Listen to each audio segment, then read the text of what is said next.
Olha, o vídeo de hoje veio de um comentário. Dá uma olhada aqui. Então, vamos aprender um pouco mais sobre as especiarias.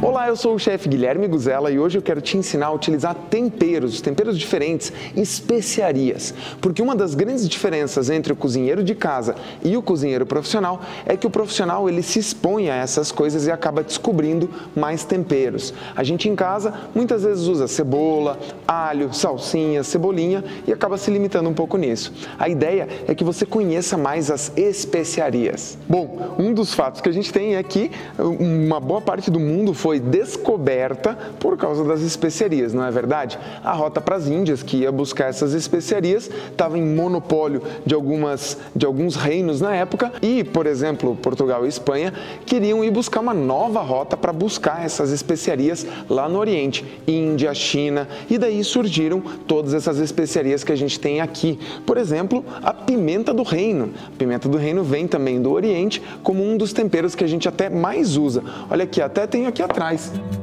2 moedores, tem outro lá atrás, que é de pimenta do reino também. Lógico, a pimenta do reino moída na hora é sempre melhor, mas deixa ela aqui do lado, a gente já vai falar um pouquinho dela, que hoje o foco são esses aqui, essas especiarias aqui. Bom, quando a gente fala de temperos e especiarias, a gente fala aí de mais de 30, 40 tipos de temperos, se duvidar muito mais. Agora eu quero te mostrar alguns que você encontra na prateleira do supermercado e que muitas vezes fica na dúvida de comprar para poder utilizar. Então eu vou te ensinar a utilizar eles no dia a dia, na prática, e no final eu vou te ensinar um sal temperado. Então fica ligado até o fim do vídeo para eu te mostrar essa receita de sal. É o sal que eu uso em todas as receitas aqui, eu vou te ensinar a fazer. Então vamos fazer o seguinte, eu vou pegar um por um aqui e a gente vai conversando. Eu vou começar com os mais simples e óbvios, mas que são um pouquinho diferentes do que a gente está acostumado. Eu tenho aqui, ó, cebola e alho. E a diferença entre essa cebola e o alho é que eles estão em pó. E qual a facilidade de utilizar a cebola e o alho assim? A cebola, por exemplo, na hora que a gente vai refogar ela, ela tem muita água. E daí, às vezes, é difícil da gente conseguir tirar o sabor que a gente quer e a cebola fica com um cheiro não tão agradável assim. Se você não quiser esse cheiro não tão agradável, é legal usar a cebola em pó. Eu gosto bastante dela para fazer temperos. Então, quando eu vou temperar uma carne, o meu filho gosta muito de coração de galinha quando a gente faz churrasco. Então, eu tempero com um pouco de cebola e alho em pó. Você pode utilizar ele, inclusive, para preparar um caldo de legumes ou um caldo de frango na tua casa e fazer o teu pozinho e utilizar a cebola e o alho desse jeito. O alho é a mesma coisa, a gente tem ele em pó aqui, muito mais fácil da gente conseguir aplicar ele no dia a dia e ele vai ficar com um sabor mais pronunciado. Funciona bem para a gente poder fazer os rubs, né, os dry rubs que os americanos costumam passar na carne, tanto um quanto o outro, e também funciona para a gente fazer temperos um pouco mais fortes de sabor e que a gente não pode ter o ingrediente in natura. Tem uma asinha que os americanos fazem também que chama Buffalo Wings. Elas são umas asinhas fritas e ficam bem temperadas. Assim como tem aquela cebola do Outback que é super bem temperada. Aquilo tem cebola e alho em pó, só para você ter ideia. Não dá para colocar a cebola e o alho in natura ali. Então eles colocam cebola e alho em pó. Começa a pensar, quando você vê no supermercado, a utilizar esses dois. Agora nós vamos para o segundo ou terceiro mais conhecido aqui, que é o louro em pó. O louro em pó é super legal para você fazer os temperos onde o louro iria naturalmente. No feijão, nos legumes, nas leguminosas também. Só que a vantagem do pó é a facilidade de aplicação. Só que aí entra um cuidado. O louro, se ele utilizado em grande quantidade, ele pode até ser tóxico. Lógico que isso tem que ser uma quantidade muito grande, mas é da gente tomar cuidado. Não colocar tanto, mas é legal colocar um pouquinho. O cheiro do louro é muito legal. E como ele é uma erva de longo cozimento, você pode colocá-la no começo de uma preparação e ir cozinhando. Aonde que eu colocaria esse louro? Para fazer um bolonhesa. Eu coloco ele um pouquinho lá no comecinho e deixo ele cozinhando o tempo inteiro. A vantagem é que você não precisa ficar caçando as folhas de louro e tirar elas depois. Então, usa o louro em pó. Um outro que também é conhecido nosso, mas a gente talvez não tenha visto ele em pó, é esse aqui, é o gengibre em pó. Ele tem o mesmo cheiro do gengibre, só que a diferença é a facilidade de aplicação. Eu posso colocar ele nos temperos também. Então eu posso colocar para temperar uma carne de porco, uma carne de frango, ele vai muito bem. Na carne vermelha, carne bovina, não tanto. Agora, em carnes de peixe também, ele combina bem. Assim como a gente tem a combinação lá no sushi, né, nos orientais do gengibre, ele também combina bem. Mas para mim a melhor combinação dele é com frango e com a carne de porco, a carne suína. Agora, ó, a gente falou dos 4 mais comuns e eu quero entrar nos 4 que a gente encontra por aí, mas talvez a gente nunca tenha trabalhado com eles. Então a gente vai começar por um que é polêmico, porque as pessoas dizem que não gostam. Norte e Nordeste do Brasil usam bastante e o Sul, Sudeste, Centro-Oeste um pouco menos. Coentro. Só que existe uma diferença entre o coentro em folha e o coentro em grão. E quando a gente fala de coentro em grão, eu estou falando de algo muito mais cítrico, um cheiro que lembra até um pouco de laranja. E esse tempero vai bem com carne de porco, de novo, vai bem com uma carne de ovinos, por exemplo, ovelha mesmo, ou até carneiro. O coentro vai super bem. Coentro em grão, lembra disso. Esse coentro em grão que eu tenho aqui, na verdade ele é moído, então ele foi seco, você pode tostar ele um pouquinho e moer. Dá para usar ele inteiro? Dá. Onde ele é utilizado normalmente? Picles e conservas. Aqui a gente utiliza para temperar mesmo. Você vai colocar ele naquele refogadinho que você está fazendo de carne de porco ou na carne de frango mesmo. Pode ser uma carne moída? Pode. Agora funciona muito bem na carne de porco in natura, aquela pedaçuda mesmo, você vai temperar ela com o coentro em grão. Fica um gosto maravilhoso. O coentro também é muito utilizado pelos cervejeiros. Quando vão fazer alguns tipos de cerveja, o coentro em grãos entra super bem. O outro que a gente conhece bem e alguns lugares utilizam mais, de novo, o Nordeste usa mais do que o resto do Brasil, é o cominho em pó. O cominho em pó funciona muito bem para carne vermelha, esse sim, para carne bovina como um todo, e ele é utilizado para saborizar, para dar uma presença muito maior. O cheiro do cominho é o cheiro da comida mexicana, para você ter uma ideia, e ele é muito utilizado em longos cozimentos. Eu sou de Curitiba e aqui no Paraná, no litoral do Paraná, nós temos o barreado. É um prato feito com carne, uma carne dura, que é cozida por até 24 horas numa panela de barro fechada com uma liga de farinha de mandioca para que ele fique fechado e quase uma pressão lá dentro. Nessas 24 horas ele vai pegando o sabor de tudo que tem ali e uma das coisas é o cominho em pó. Se você quiser utilizar o cominho na carne bovina, sempre lembra, com parcimônia. Por quê? Vai devagar. Ele tem um perfume muito forte e depois de cozido ele acentua ainda mais. É um produto para você colocar um pouquinho lá no começo do cozimento para ele ir trabalhando esse sabor. Não é para colocar no final. Outra dica legal é você colocar um pouquinho na carne moída. Ela vai ficar com um perfume um pouquinho mais mexicano. Funciona super bem. Sobraram 2 aqui, e esses 2 aqui são bem do meio do Oriente. Então a gente está falando aqui do za'atar. O za'atar é um tempero árabe, era uma folha árabe que é da família do tomilho, da família do orégano. Só que essa folha ela tem vindo cada vez mais em extinção. E para preparar o za'atar hoje em dia, se utiliza uma mistura de ingredientes. Essa mistura vai tomilho, orégano e manjerona, normalmente numa proporção igual. Então é uma colher de cada um deles para fazer uma mistura. Em alguns locais do Oriente Médio se utiliza também o sumac ou sumagre, que é uma flor que deixa um pouquinho azedinha. É muito gostoso, dá uma sensação de adstringência.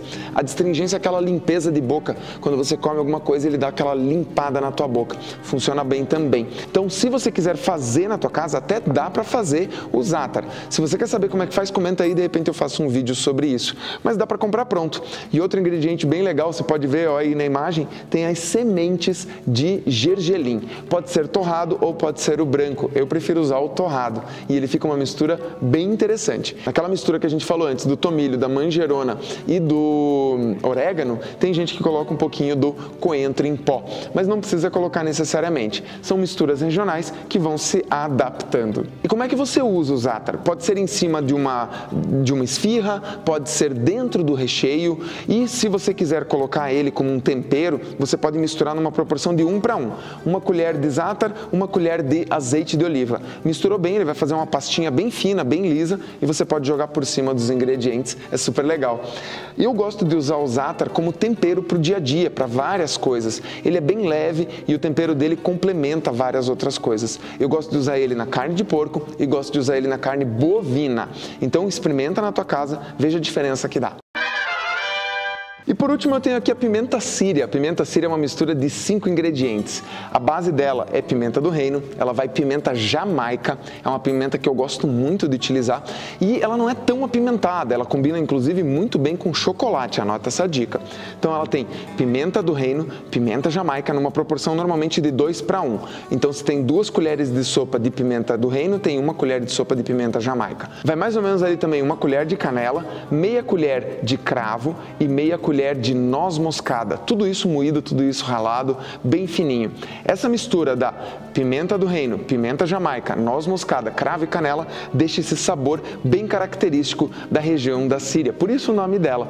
Ela chama pimenta, mas não é tão apimentada assim. Eu gosto de utilizar ela principalmente na combinação com cordeiro, então quando eu vou fazer uma kafta de cordeiro, acabo colocando. E o sabor da minha kafta, particularmente, eu gosto de misturar bastante isso aqui, o zátar e a pimenta síria. Ele sai um perfume bem gostoso que lembra bastante aquela região do Oriente Médio. E lembra, esses temperos que eu estou falando para você não são só para utilização em culinárias regionais. Eu uso no dia a dia e é por isso que agora eu quero te ensinar um segredo, a fazer um sal temperado. Deixa eu pegar uma bacia, deixa eu pegar uma tigela e a gente vai montar isso aqui na frente. Bom, para começar tudo então tá bem organizadinho. A gente vai começar com o sal. Eu uso uma proporção, só para você ter ideia, de 7:1. Então são 7 partes de sal para 1 parte de todos os temperos juntos, não é uma parte de cada tempero, calma lá.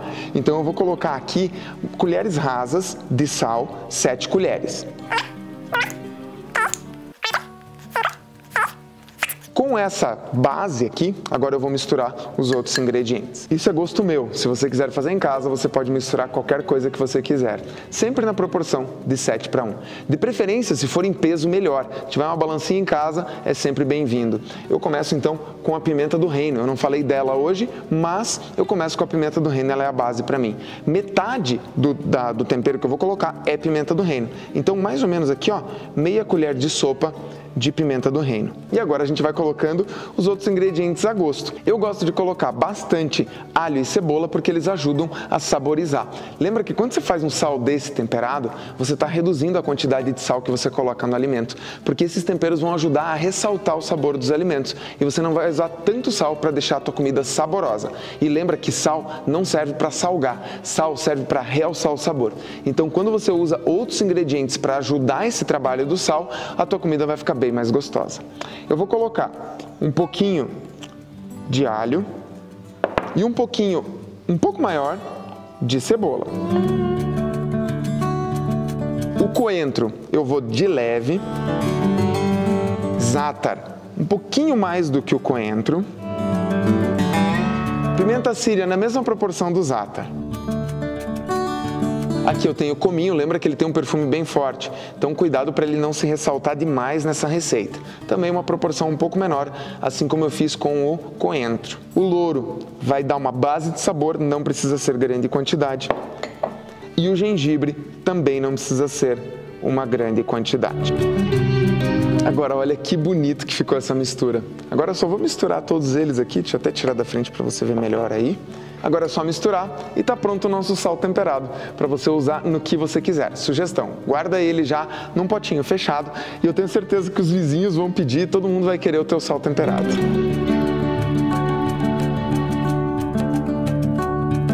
Tá pronto, olha lá. Uma textura bem bacana. Se você guardar ele bem fechadinho, ele não vai umedecer e você pode usar um bom tempo. Quer uma dica? Prepara ele numa quantidade um pouco maior. Aqui eu fiz uma quantidade pequena, até perto do que a gente usa, talvez em casa para você isso seja bastante. E daí já pega um saquinho plástico, coloca dentro e você vai presentear o vizinho, cunhada, amigo, a sogra, o sogro, quem gosta de cozinhar. Você vai ver que eles vão adorar esse sal. É bem interessante, bem legal, porque além dele passar o sal que a gente gosta, ele também vai dar sabor. Essa dica é bem bacana para que você reduza a quantidade de sódio que você come no dia a dia. E aí, gostou dessa receita de sal? Gostou das dicas sobre essas especiarias? Se você gostou, faz o seguinte, comenta aí embaixo para eu saber, para a gente poder fazer mais vídeos, porque eu tenho, só aqui atrás eu tenho mais umas 30 ou 40 especiarias para falar para você. E daí a gente consegue fazer uma parte 2, parte 3 dessas especiarias para você conhecer um pouco mais. Quem sabe um pouco de ervas frescas, quem sabe um pouco dos temperos como um todo, assim a gente vai abordando um pouco de tudo na cozinha para que você cozinhe cada vez mais e melhor. E se você gostou do vídeo já sabe, né? Já curte ele aqui, já se inscreve no canal e já ativa o sininho para receber as notificações quando sair vídeo novo, que é toda segunda e toda quinta, por volta das 5 horas da tarde. Se você quer saber um pouco mais sobre algum tempero específico, também comenta aí embaixo, assim eu posso saber e fazer um vídeo específico para você. Como eu falei lá no começo, esse vídeo veio de um comentário de um dos vídeos, então pode ser que seja o teu, o próximo eu fazer por aqui. Eu espero que você cozinhe bastante com esse sal que a gente fez aqui. Um bom apetite e vai cozinhar!